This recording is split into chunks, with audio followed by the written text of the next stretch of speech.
Hi, everybody. Today's Wednesday, September 17th, 2025, and our friend Colonel Wilkerson is back with us. Welcome back, Larry. Good to be with you, Nima, What especially a beautiful shirt you have on. my Hawaiian clad attire. Hang on, the moment I put it on this morning, I started thinking about Oahu and the wonderful 5 years I had on Oahu. Yeah. Larry, let's start. Please subscribe and hit the like button in order to help us reaching more people.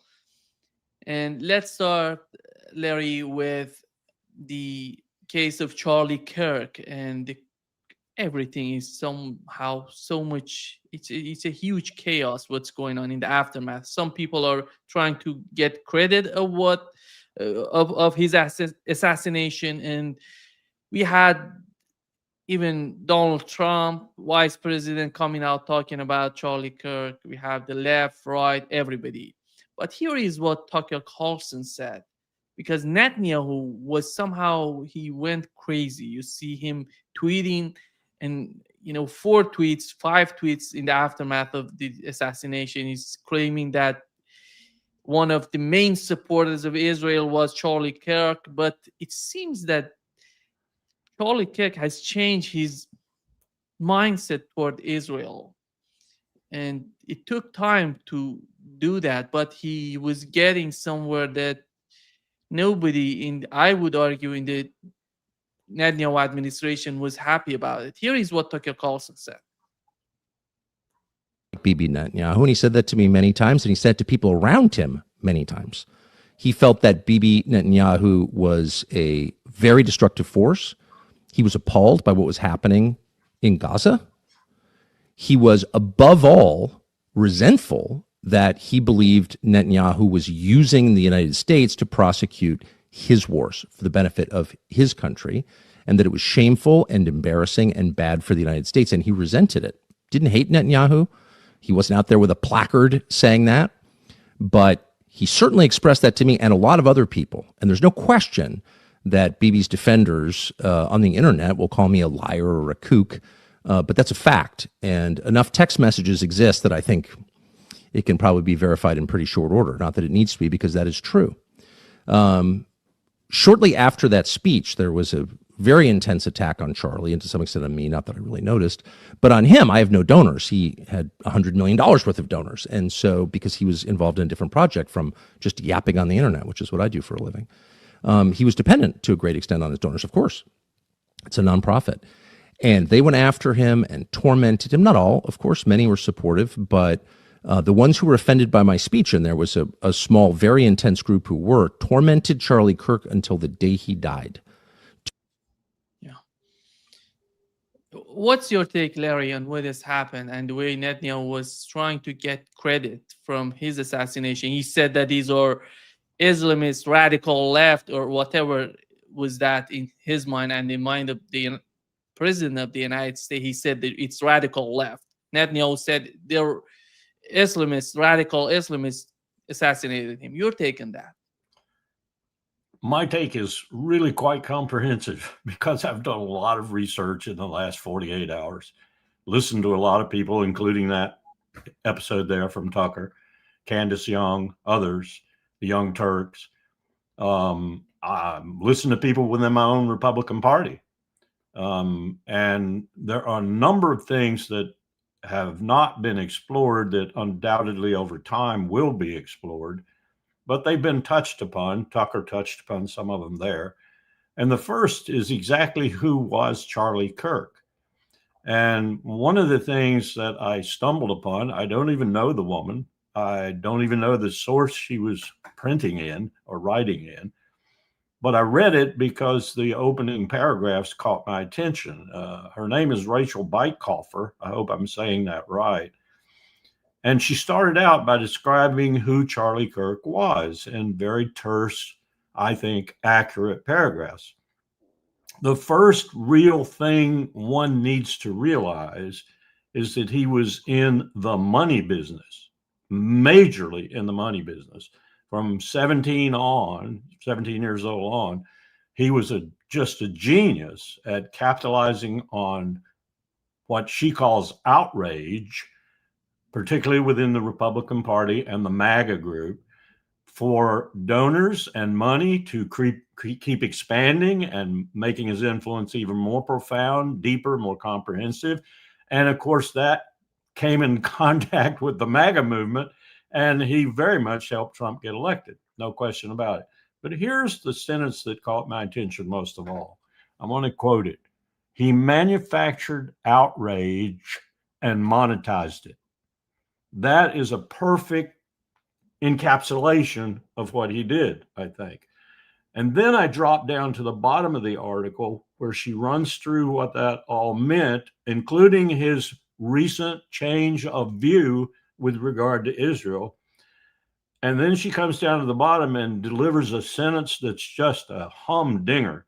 She says, the killer, the assassin, who's in custody now, apparently, one doesn't know what to believe in this JFK assassination world and FBI that we have today. But she comes down to that final sentence and she says, the killer might have thought he was killing fascism, but he was only opening the door and rolling out the red carpet for it. And that's what Trump and Vance and others like them, Miller, for example, Stephen Miller. I put up a photograph of Reinhard Heydrich, the final solution man at Wannsee in Germany for Hitler, the man who pursued the final solution. I put up a picture, and then I put up a picture of a photograph of Stephen Miller. The biological resemblance is just too much to take. Miller is that sort of person for Trump and for Vance. And I don't care what position he's in, he orchestrates much of this hate and outrage that she was talking about, that Kirk was using to keep the Republicans in office and to keep the MAGA movement solid. Now, I'm not criticizing him for that, because that is what he was meant to do in his own mind. He thought that I take it from 17 on, he thought that he was building this momentum in the country, turning points, and whatever. He was changing the dialogue from what kind of makes me sick too. The dialogue under Biden and Blinken and Sullivan was corrupt as anything on the right. And he was trying to shift that. And I think he had a genuine notion that he could, and he did. But then he comes to the point where he and Netanyahu in particular, but I think he and the government now ruling and murdering people in Israel, and he meet a crossroads. And I think he began to back away at that crossroads, particularly from the vehemence and the absolute horror of Bibi Netanyahu. And Tucker sort of mentioned that, and others mentioned that in interviews that I watched, who know him far better than I. I didn't know him at all. In fact, I hate to admit it, I hadn't even heard of his organization until the assassination. And so I had to jump in and do some research really quickly. And I somewhat admire the guy for his skill in building up as rapidly as he did a following. But then I watched some of the latest episodes with him where he was talking to young Republicans in some cases who were Jewish Americans. And he was convincing them, he was telling them, you need to be more skeptical. You need to watch what's happening. You need to understand what's happening. And he clearly was changing his mind about the genocide and about the depth of the genocide, the breadth of the genocide, and the propagandistic lying mendacity of Bibi Netanyahu. And that's why Netanyahu struck so fast, because he didn't want any of that to get out. He didn't want any of that information to get out, particularly to the donors and to the other people who were behind Kirk. And I think it's too late, Bibi. It is getting out. And his reading of the letter, for example, from Kirk was very selective, extremely selective. And Candace Young sort of exposed that. And Bibi was in full corrective mode, full political propaganda. I will lie through my teeth as long as I need to mode. And it should be very embarrassing from Bibi. But what I've learned, I think, I don't know him personally, but what I've learned is embarrassment's not in his character. He just drives on. If he makes a mistake, he doubles down on the mistake. He says someone else made the mistake. If he bombs an ally in Doha, he says, I don't care. I'll bomb Turkey if I need to. I'll bomb Damascus if I need to. I've already done that. Do I need to prove anything about my culpability for these war crimes that are being created all across the Levant? Bibi is a very, very different kind of individual.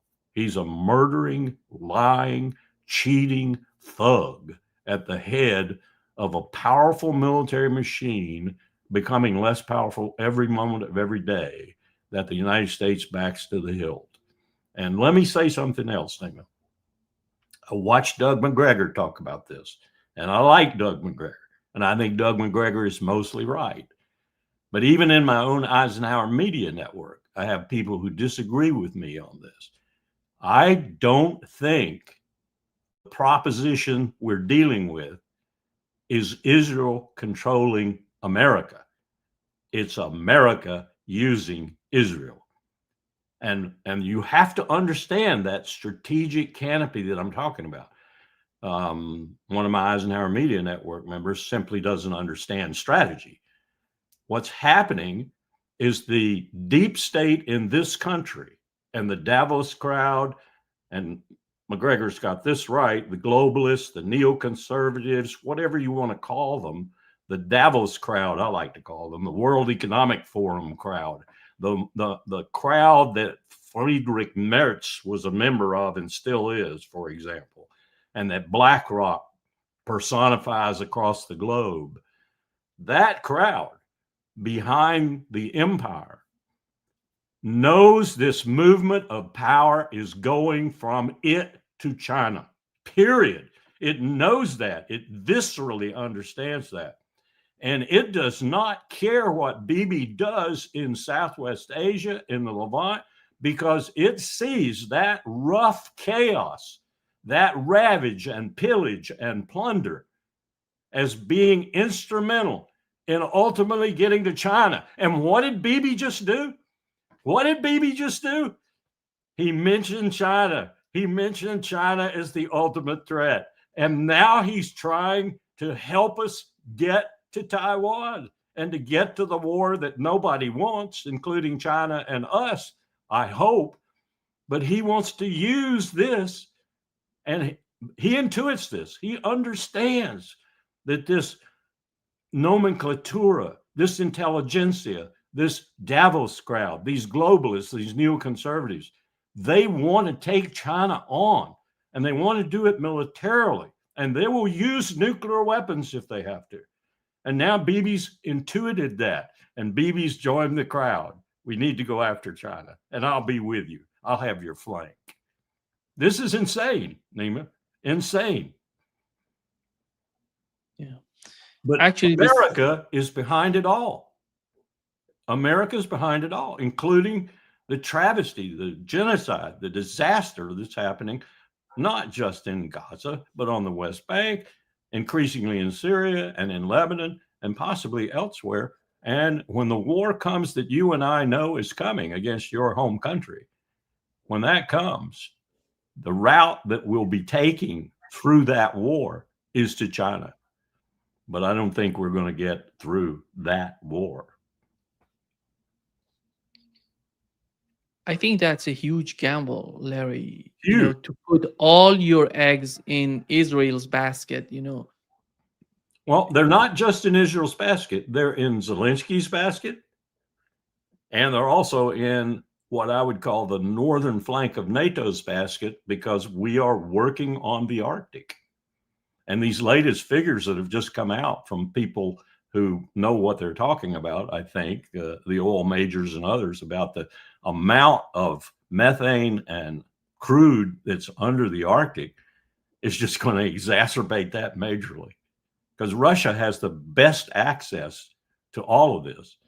and has given China more or less the nod that, yes, Moscow has said to Beijing, to Xi Jinping, Putin to Xi Jinping, we understand that you've been agitating to be given the right to do things in the Arctic, even though you don't have a coastline. Come use ours. I mean, that's essentially what Russia has said. That's what we forced to happen between Beijing and Moscow. Now China is going to be a major Arctic power through, if you will, Moscow.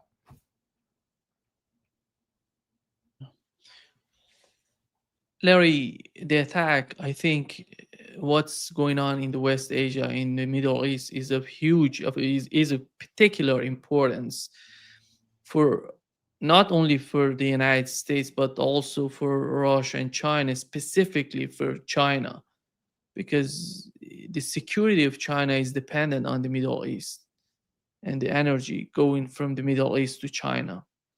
Not as long as Russia and China are cooperating fully. I mean, Russia has vast resources. They're not even minimally tapped.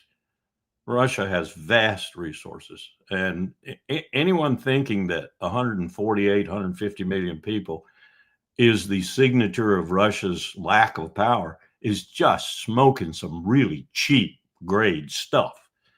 Look at the time zones. Look at the vastness of Russia. Look at the natural resources of Russia. Hardly tapped at this point. The Soviet Union didn't have the technology. They didn't have the wherewithal to tap this vast array of resources in Russia. They don't even know what they have in some cases because it's so vast it's not been explored. They could have rare earth metals out the yin-yang, just like we do.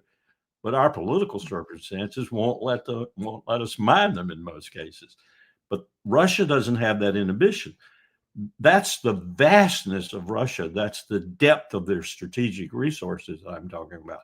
No one even knows. Putin doesn't even know what they are, but they are potentially enormous. I would liken Russia right now, in terms of natural resources, to what we were when the British Empire lost us. 1783, 1784, in that time frame.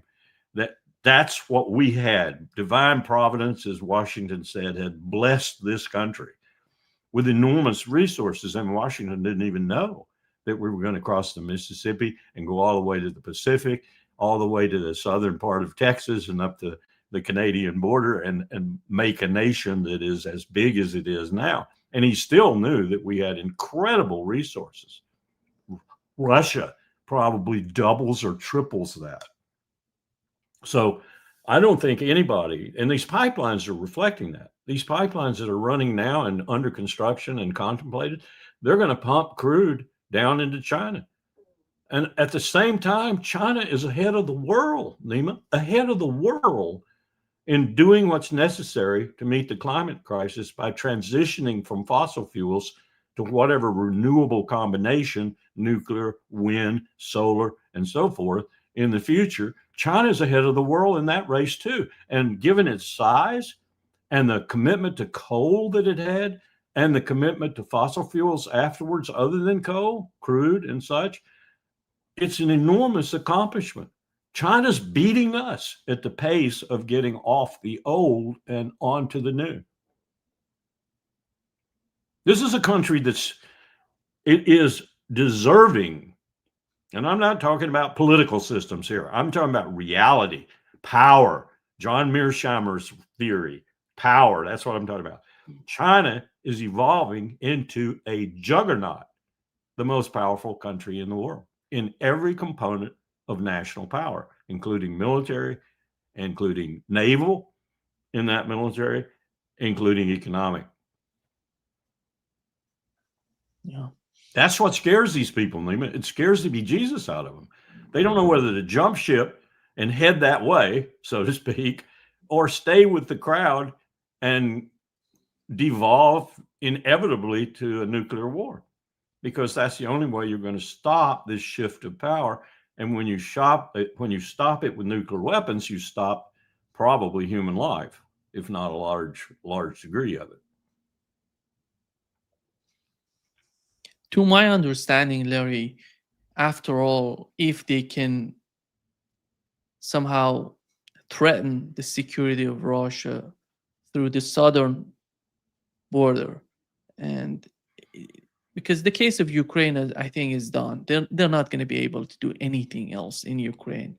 Well, it can And still Russia, bleed, it can still bleed Russia. I mean, there's yeah, no question about that. We can still keep sending stuff in there, but I think you're right. I frankly think Zelensky's very short-lived. Doug McGregor said this morning he has 1.1 billion, I think. He has airplanes. He has a Dacia in Florida. He has one somewhere in Switzerland or something like that. I mean, he could unass the place at any moment and be gone tomorrow. I'm not sure he'll escape that vengeance that the Ukrainians can wreak, though. I mean, I remember I'm the guy who had to deal with the guy who they put a nuclear pellet in his food and said it was Russia. Yeah, well, we discovered it probably wasn't Russia. It was some of his own gang within Ukraine. Now, some of them might have been Russophiles. I don't know. But I'm telling you, the Ukraine I dealt with, Nima, was a kleptocracy. There was no doubt in my mind it was a kleptocracy. I'd just come from dealing with the North Korea working group, the most sophisticated working group the State Department and the interagency group in the American government ever put together. Over 70 people. I mean, it was an incredible group. Every level of expertise from Secret Service to FBI to intelligence. And let me tell you, we pronounced North Korea a criminal state. Ukraine was the same way. And I suspect still is, with Zelensky being one of the head criminals. And we fell for this. We Americans fell for this because Joe Biden and Tony Blinken and Jake Sullivan said over and over again, and the mainstream media, the Washington Post, the New York Times, the Wall Street Journal, they all went along with it, that Ukraine was a great country looking for, well, it was a great country looking for democracy because they had heavy investments in it.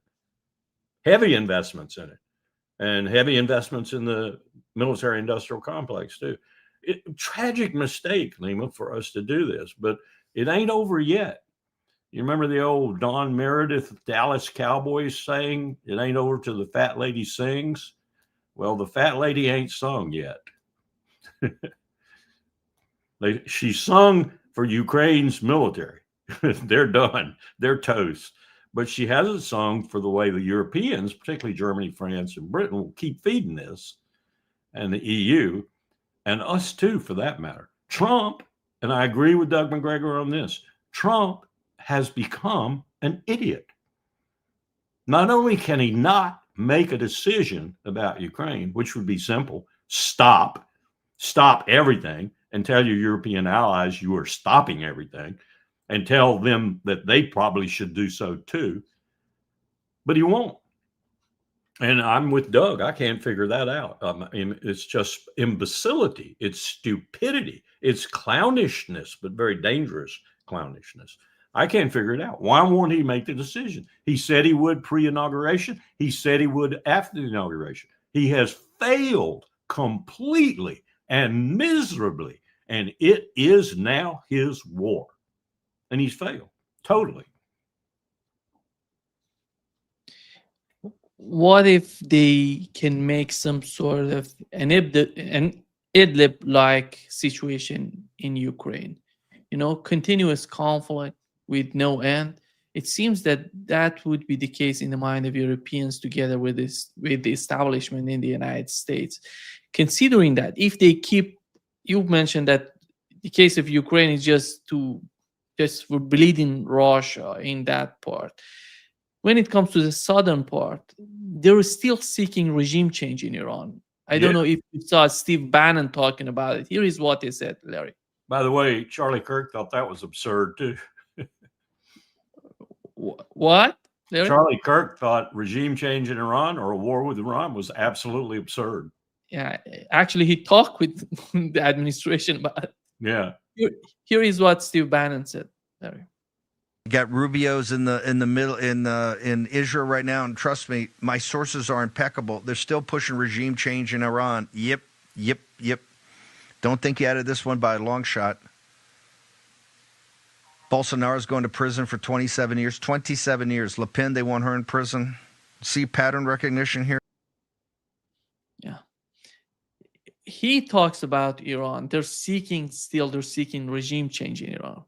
The mastermind of what's going on, if we can assume that, is that they want to keep Ukraine fighting, something like Idlib in Syria.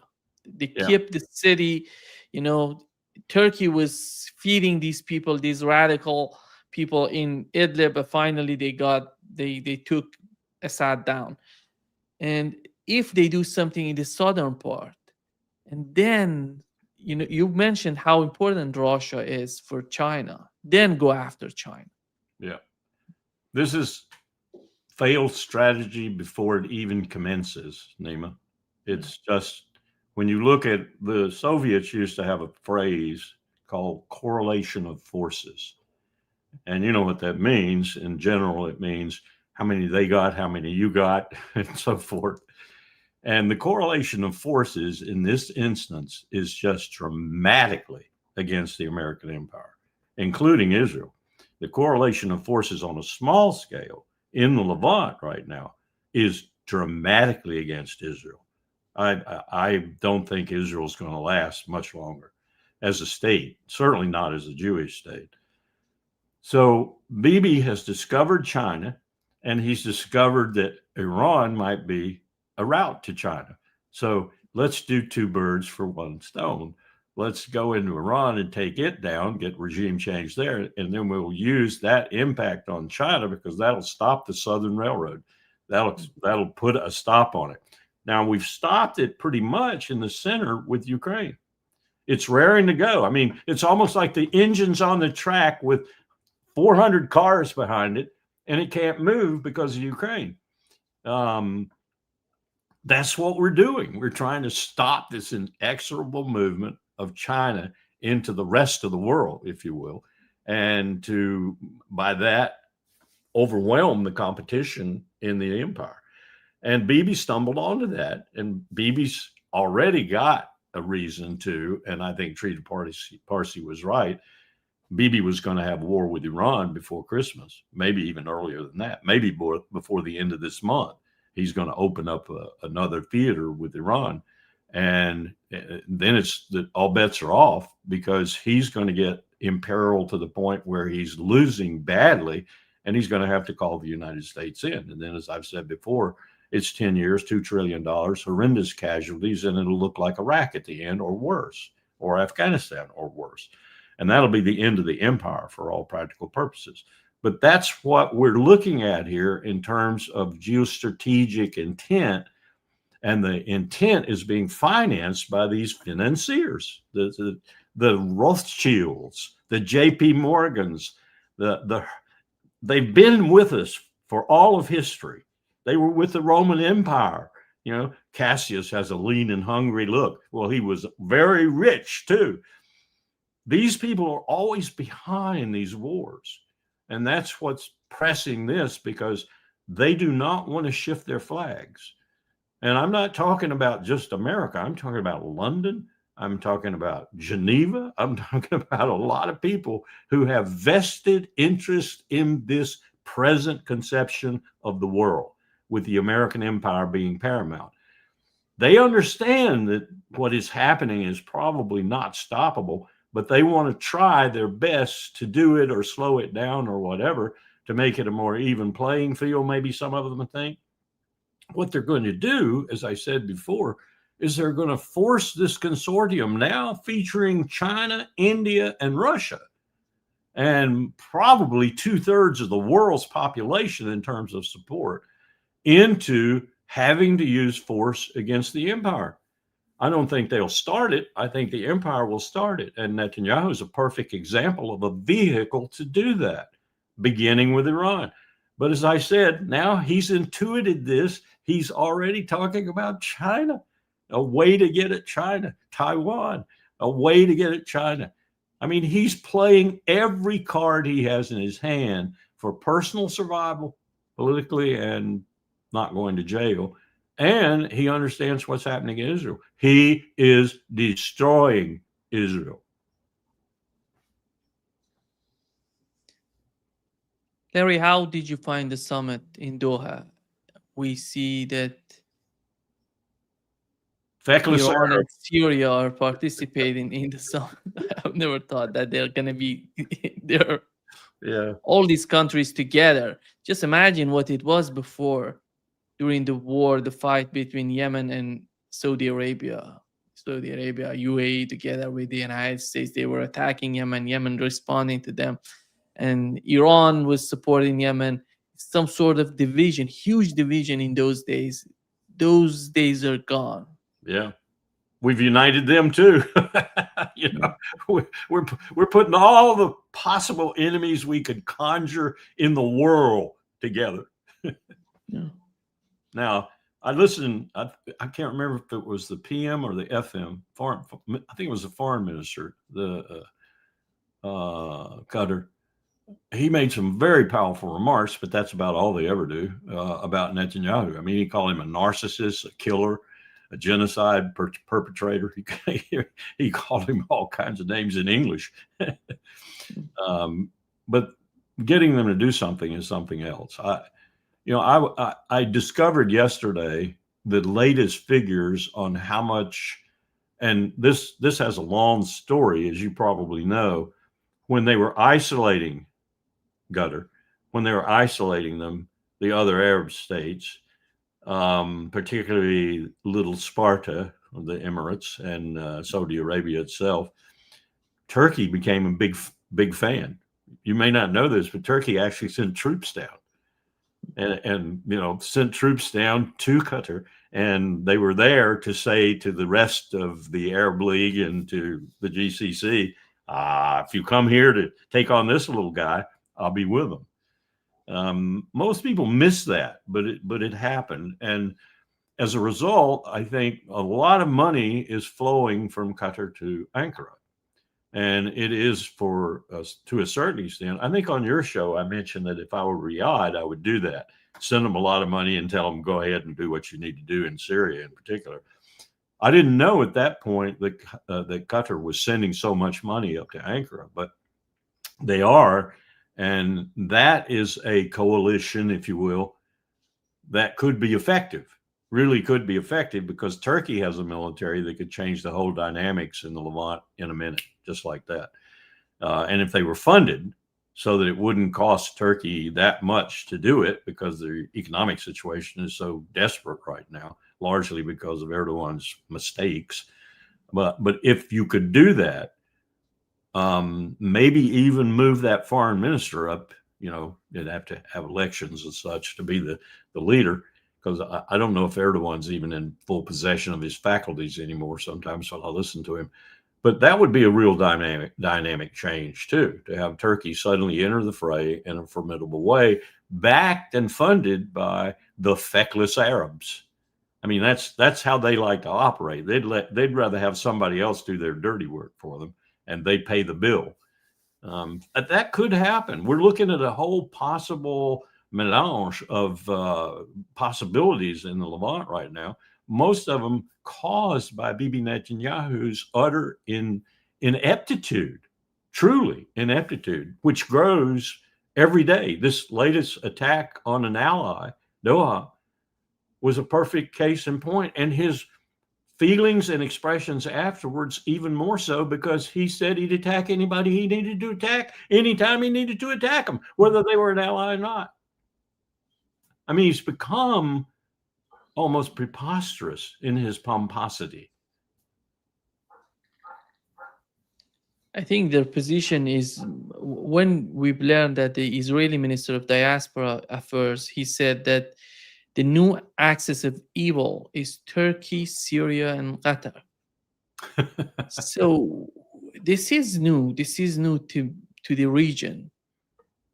And then they have to fight. At least we have two factions.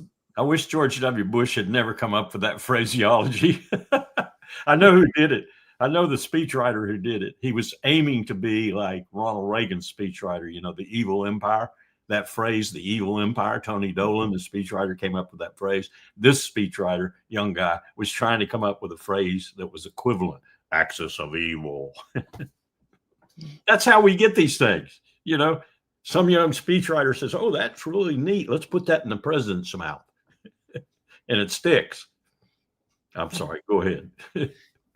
But the outcome of the argument, the rhetoric, is somehow important, because when you put Qatar in the axis of evil, you are talking about one of the most important allies, or no, not allies, one of the most important countries. Non-NATO ally. It's a Yeah, non-NATO ally. non-NATO ally, as you mentioned. How somehow it contradicts the vision of the United States toward Qatar, because who's gonna decide about it? As you've mentioned, Netanyahu said we're gonna attack over and over, we're gonna do it again and again to see. But the president of the United States said to Qatari Emir, he said that there would be no further attacks on Qatar. Yeah. Who's gonna believe what Donald Trump is talking about? I think he may be serious about that, and all he's got to do is tell the Central Command commander that reality, and tell him no more attacks, and leave it to him. I mean, the concept of operations would be in the combatant commander's hands, but that's what's happened already. They've turned, Hegseth doesn't know what he's doing. Hegseth hasn't a clue what he's doing. So he's turned over the concept of how we'll respond in the Levant to the Central Command commander. There are two ways to do this with the military. You can give them very exact orders, as, for example, Lincoln did during our Civil War at points of criticality, or you can just tell them a general concept of operations, like, for example, don't let anybody in Israel attack Doha again. That's the concept of operations. And he can determine how he's going to do it. He can do it by being on the staff, which he already is in Israel, intimately on the Israeli Defense Force staff. He can have his liaison there say, if you do that, I'm going to shoot you down. I mean, he can do that. We did that during the first Gulf War, Nima. H.W. Bush told Jim Baker to go to Israel and tell the Israeli Defense Force and the prime minister at the time, you will not respond to any Scud missiles shot out of Iraq at Israel. And Saddam Hussein shot some Scuds at Israel, and they did not respond, because we told them if they did, we'd box their ears, seriously box their ears. The last president who really dealt with Israel in a reasonable way was George H.W. Bush. He would brook no opposition to what he wanted to do. That's why he was defeated, because AIPAC threw its support behind Bill Clinton and got George H.W. Bush defeated. So that's the way it would go down. And if the president says to the Central Command commander, forward at Al Udeid, I think now, the base in Doha or in Qatar, if he says, don't let them do it again, they will not let them do it again. You've mentioned those days that Saudi Arabia, together with UAE, tried to isolate Qatar because of those disagreements they had. Yeah. And Turkey, as you've mentioned, sent troops to Qatar, but we had Iran as well helping Qatar. Yes. With medicine, food, everything. They said that you can use our airspace, and they helped a lot in those days. I think they settled their dispute over an oil field. I think that they both had pipes in. They got pretty close. Exactly. That was a turning point for the relationship between Iran and Qatar. Larry, we've learned in this summit, we had the meeting between the head of Security Council of Iran, Ali Larijani, with Saudi Crown Prince. They're talking about expanding economic and security cooperations. These are new fields that they're talking about. Before it was all about rapprochement and just not be the enemy of each other. And, they're moving forward, in my opinion. We may be pessimist about what's going on, but after all, looking at how the decision makers in these two countries are understanding crucial, the fragile reality of the Middle East. It seems the reality is bringing all these players together, Yes. which is the policy of Israel and what they're doing.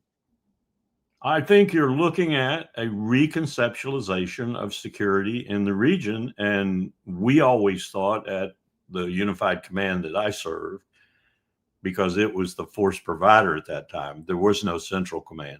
Central Command was a little bitty cell in Tampa, Florida. That was it. They didn't have a forward headquarters or anything. We gave them everything they had. We gave them their ships, we gave them their airplanes and everything else. That's when we didn't have any boots on the ground, really, in the region. So what's happening is what we were talking about in Pacific Command, the force provider for the region. At that time, in the early 80s, we were talking about not a NATO-like, but a real security organization. And it wasn't the GCC either. It was a real conceptualization of a security organization. And guess who it had to include? It had to include Tehran, because who is the acknowledged hegemon, if you will? I don't like that term, but in the Gulf, it's Iran. It's Iran. Saddam Hussein had aspirations to be and launched an attack against them when he thought they were extremely weak after the revolution, and they would have marched to Baghdad had we not stopped them.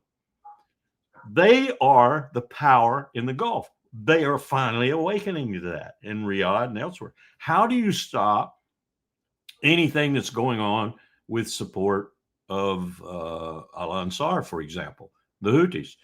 Well, you accommodate them, or you accommodate their mentor, their supplier. You can get rid of a lot of your problems that are internal to the region that the United States doesn't give a damn about, not really, if you just come to some kind of rapprochement. And that's what we were trying to foster. And now, the government in Washington didn't like it. We had a brilliant commander out there at that time, William J. Kraut, Princeton graduate, really smart man, went on to be chairman of the Joint Chiefs of Staff before Powell. But put together this alliance out there. If you want to call it a formal alliance, don't call it the Gulf Cooperation Council. Call it the Alliance of the Persian Gulf, or the Arabian Gulf, or call it the Arabian-Persian Gulf, whatever. You would be amazed how many people argued over that, whether it should be the Arabian Gulf or the Persian Gulf, and blame the British for making it the Persian Gulf. And they would have interests that were commensurate and interests that were mutual. They could protect each other, and Iran would be the big daddy in that protection. And it would not be an inimical force to the rest of them if they all came to a reasonable accommodation. Plus, you would protect that 20% or whatever it is. And Nima, I'm told that there is so much oil under the Western Desert in Iraq that if it were properly exploited, it would dwarf Saudi Arabia. And of course, we got other finds in the world that are going to dwarf Saudi Arabia too, particularly in the Arctic. But the oil situation isn't disappearing. And we're going to be on it for at least another 50 years, probably. God forbid that we kill ourselves that way.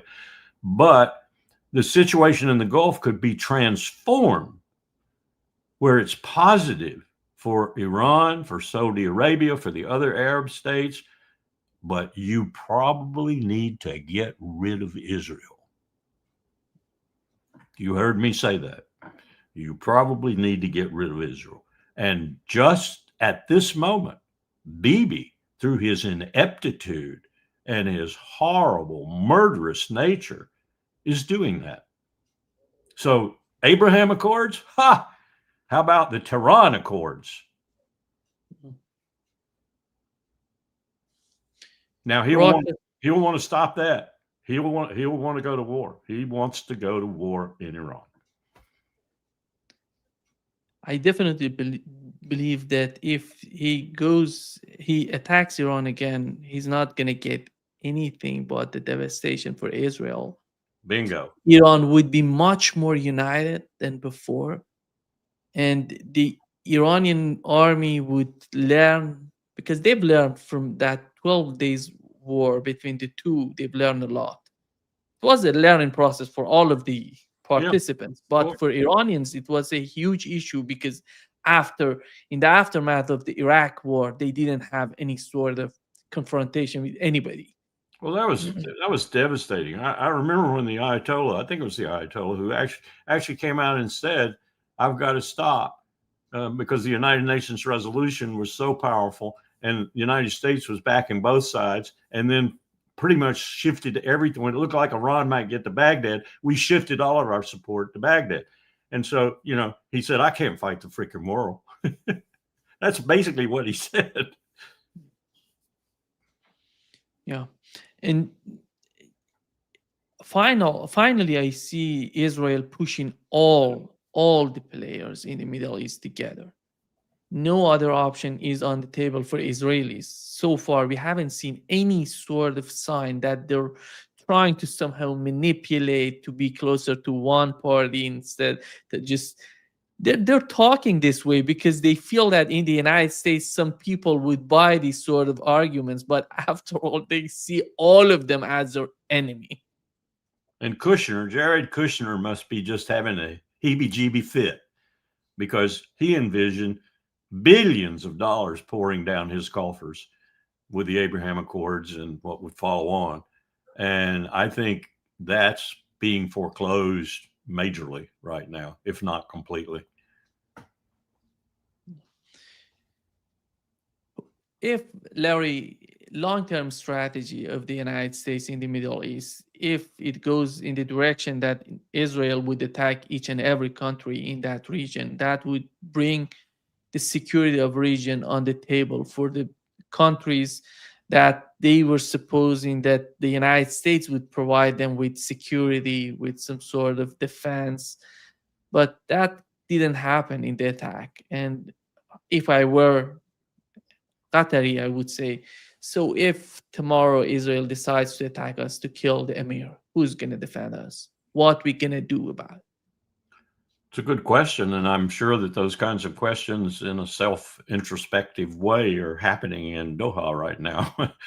And I could only guess at what their thoughts and responses are, but I watched them for a long time, all through the Iran-Iraq war, which was probably the bloodiest confrontation in that region in a long, long time. And I've come to understand, I think, that they will always try to maximize their chances, largely by spending money on whatever needs to be spent. But also, they are subject to making not mercurial decisions, or not rapid decisions, or not even stupid decisions. They're very protective of their wealth, very protective of their political position, which one never knows where it's going. And that's very much of a concern to all of them, from Bahrain all the way out to Riyadh and beyond. So we used to talk about this at Pacific Command headquarters. You never know where they're going to be on any given day. And that was, I think, very, very true during the 80s and even the 90s. And when I joined Powell in the Pentagon, it was still true, even though we met with Bandar all the time. And, Powell and Bandar were like that. They talk with each other all the time. Prince Bandar. And Turki al-Faisal, too. I used to have lunch with Turki al-Faisal, who was then in charge of Saudi intelligence. I'd sit at the table and listen to him wax eloquent about all the things that I knew he was lying about. Because I'd had an intel brief before I sat down with him.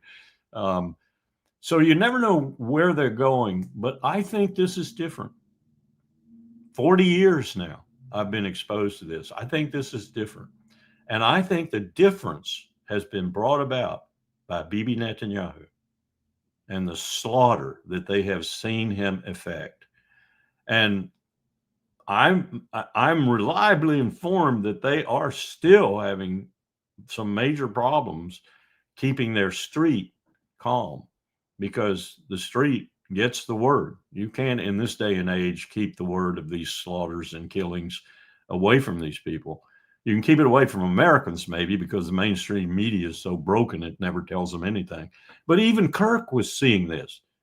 He was seeing this. He was understanding what Bibi was doing to these people, and he was saying that. I think that's part of the problem we have with any kind of real investigation about how all of this came about. But at the same time, to get back to your point, I think the Arabs are showing a new phase. I don't know what it'll mean. I ultimately don't know what it means. I think their modus operandi is still to pay for the solution.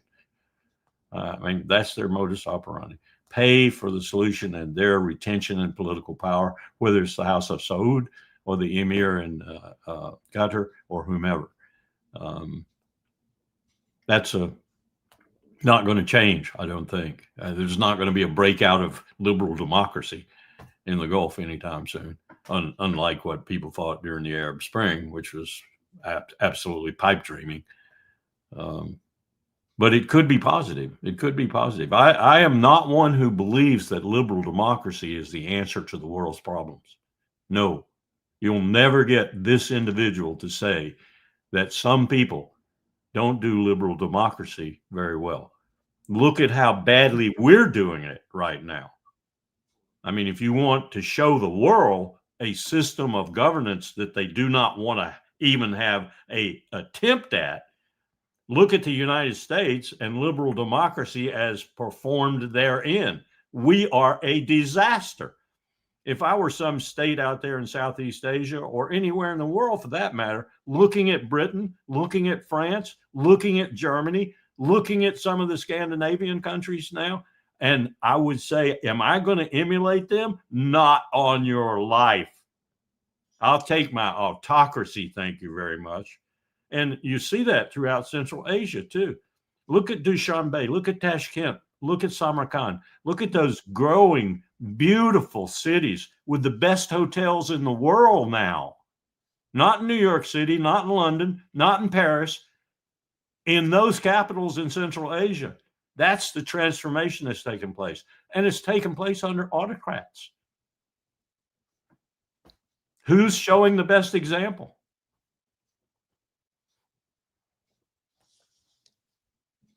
Larry, how do you see the case of Cyprus? Do you think is the continuation of the conflict between Israel and Turkey in Syria? Because the case of Cyprus was somehow amazing to me, because during the 12 days of war, we've learned that many Israelis are going to the southern Cyprus. Yeah.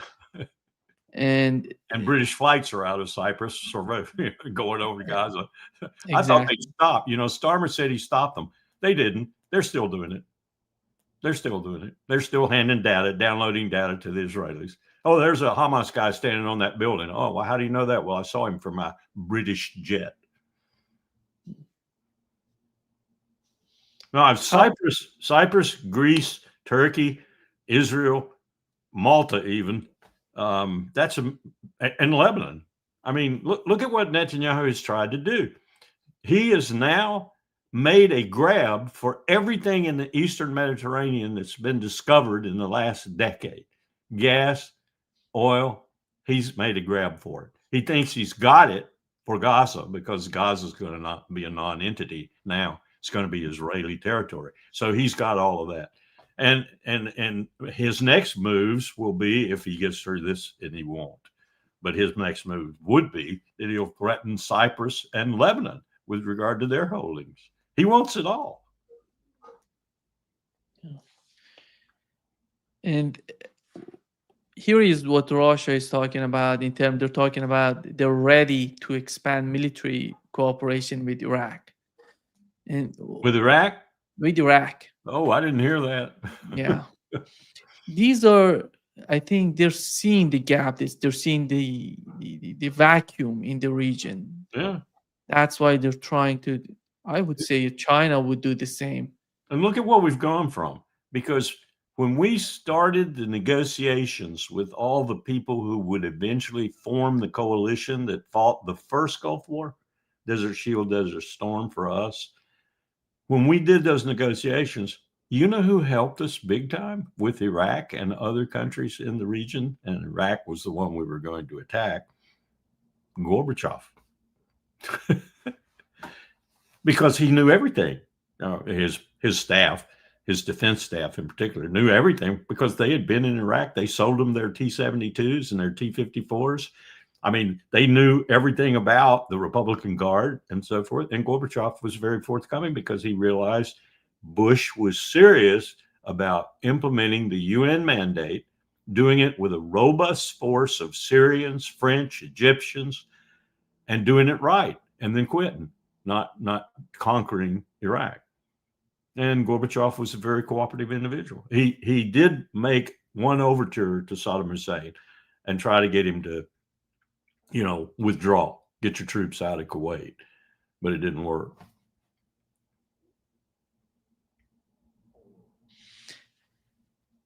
Thank you so much, Larry, for being with us today. Great pleasure, as always. Every time we talk like this, I wish for H.W. Bush to come back.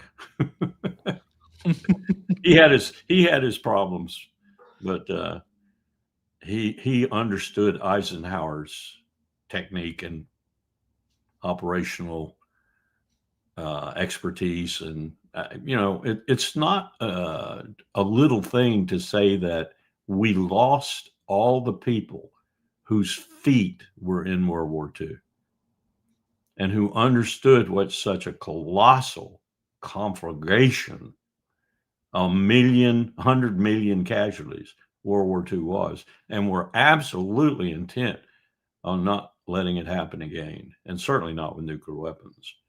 He was the last one. Bill Clinton was a novice. He was an idiot. An idiot. I saw him up close and personal for the first year of his term. He was an idiot. We went from having fairly decent leadership post-World War II to having idiots. And you, Nima, and the rest of the world are suffering. I hope somebody in Washington would show this video of Nixon to Donald Trump. Here is what Nixon, before wrapping up, here is what Nixon said about Israel, Larry. The fact is that American Jews support Israel, and I understood that. And the fact is that every Jewish prime minister that I have known has enlisted American Jews to bring as much pressure as possible in the political process on American presidents. That's understandable. I don't object to it. Now, a president must not go along with it on occasion, because let me explain something about what is called the Jewish lobby in this country. In the first place, Jews, understandably in the United States, because of what happened in World War II, because of the Holocaust, are going to put first priority on the survival of Israel. Now, as good Americans, as they are, they believe that America's survival and security is directly related to Israel's. In other words, their belief is that being for Israel first means that does not mean you're putting America second, because they think it goes together. An American president, however, has to approach it in a different way, in my opinion. He's got always to think first of what is best for America, and that's true whether it has to do with the Israelis or whether it has to do with the Irish or the Germans or what have you, or the Poles, etc. Usually what is best for America is also best for Israel and vice versa. But on occasions, for example, an American president must make a decision that does not in effect give the Israelis a blank check. And one example of that is a decision that I made. I decided early on in our administration that we were going to seek good relations with Egypt and others of Israel's neighbors. Many of my Israeli friends didn't like that because they wanted a special relationship with Israel and Israel only. But I have always said that Israel's interests are better served to have the United States a friend of Israel's neighbors and potential enemies than to leave a vacuum which the Soviet Union would fill. I still believe that, and I think that should be American policy today. Pretty wise man. Didn't have much sense when it came to, taping himself in the Oval Office, but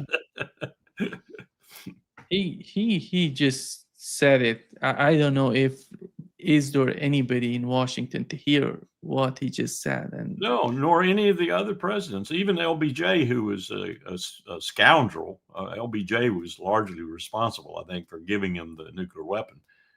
Kennedy had been absolutely opposed to giving Israel a nuclear weapon. I mean, adamantly opposed. And that's another reason why I think there might have been several components to that assassination.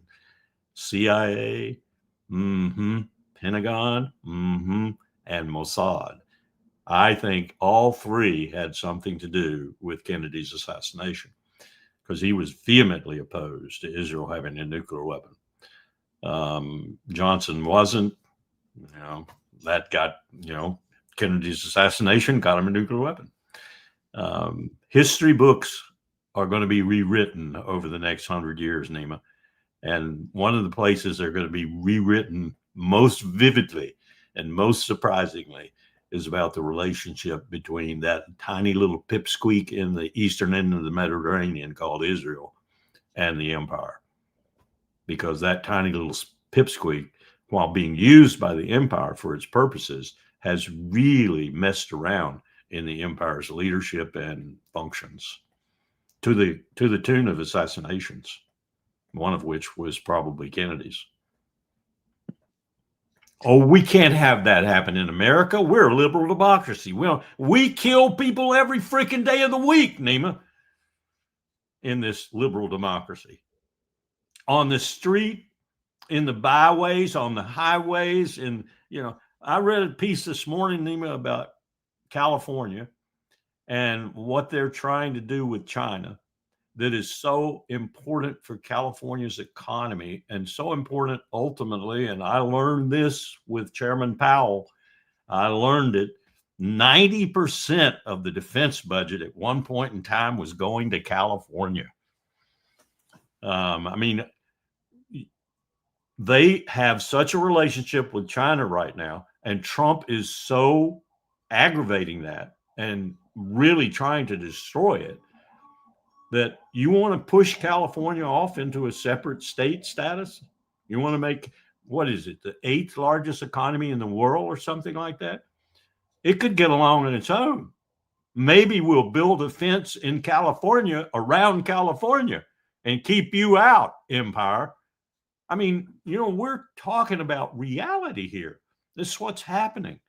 And that woman saying, essentially, Bytkoff saying, you're not killing fascism, you're rolling out a red carpet for it. That kind of thing would bring that on in a flash. I'm sending the United States military to California to keep them from seceding from the Union. People think that kind of thing can't happen. They're crazy. It can. Yeah. South America's not the only place where they have revolutions. By the way, my friend just departed for, I can't remember. They're having an election there right now. Is it Bolivia or where's the most? It could be Bolivia, yeah. She's going down there to buy property because when they have an election, the property prices drop or something like that. So she's rushing down there to buy property. Yeah, interesting. Are you familiar with the phenomenon where you build and you only let the bottom floor and maybe the second and third floor apartments get let and people live in them, and the ones above are let over time, and you can get those for cheaper, and you move in 3 or 4 years later? Yeah, well, that's kind of the thing she's looking at. Yeah. That's kind of clever, really. Yeah. You finance the building essentially and the fit out, all the way to the top as you go along, and you get more money from the apartments that are let. It's very clever. Exactly. It's so, yeah, I'm totally familiar with that. I bet because of my job. Thank you so much, Carl. Take care.